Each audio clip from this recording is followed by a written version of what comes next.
So, when we look at micro versus macro journeys, this is often something that you could do. So we often see companies that create to create this overview, they create one macro journey, let's start from the beginning. Like every framework, right? Like can be subdivided into journey boards.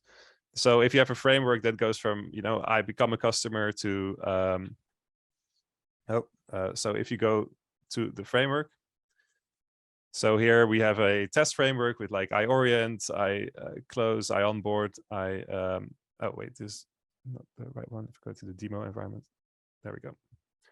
So here, this is a whole life cycle. So you might go through awareness, purchase, use, and I renew. So you cut it up, that experience, into manageable parts, in this case 4 parts, and then you subdivide it even further. So for example, purchase can be subdivided into you purchase, you set up your device, create an account, and I begin using. And what we see companies do a lot is that they create macro journeys that span across this whole journey board. So for example, you might have, as you see here, a macro journey called I buy a new mobile subscription online that actually crosses across all of those stages. But you might also have some micro journeys that really dive into one specific step in this experience. Like, for example, I install my phone and subscription. That could actually be a process that, especially, UXers, for example, flesh out much more in detail. So that's actually an interesting distinction that you can make to map different levels, like views. And to sum it up, micro journeys are very detailed. So when it comes to micro journeys, they often show one step per screen, for example. I have an example here that I can show while I explain this.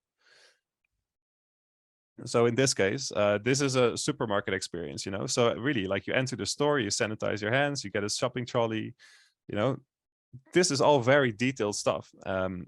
And often what we see is they're completed in one go. There's no breaks in a micro journey. So they really can be completed chronologically from one end to the other. The customer often doesn't change locations. And also a micro journey often plays out inside one channel. And the result is that they achieve one customer goal. In this case, they get the groceries that they need. So the customer journey really achieves one goal here, as opposed to macro journeys. So if we go back to the macro journey that I just showed, this is really zoomed out. So this really gives a high level overview. Lots of these different steps might actually switch between different channels. You download the app, it's digital, but you get inspired to cook. Maybe you're doing that at home. So it's much more zoomed out. It's not based on channel, or maybe it's even channel agnostic. Like, you don't even care about the different channels here, like you just summarize the whole experience regardless of the channel. And the result is that, yeah, you achieve many customer goals across a whole macro journey like this. And both of those types of journeys are relevant. If you want to zoom that perspective, macro journeys are the way to go. If you really want to flesh out like one part of the experience, micro journeys are what you need.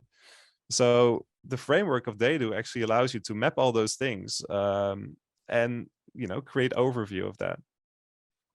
So one of the things I really like, and I've seen companies successfully do, is like break down those micro journeys into like the simplest patterns. Like, I don't know, when you're a big bank, like in your example, or you're an insurance company, or you have to, at some point as a customer, identify yourself, which is like simple journey. I go to this, if it's digital, to this website, I scan my passport, do all these steps. Like, that will be a micro journey. But for all the different products a bank might offer, that specific micro journey is then used across different views of understanding. If I buy a mortgage, if I buy or create a new personal bank account, if I want to get an interest account, all those things will need at some point that micro journey of identification.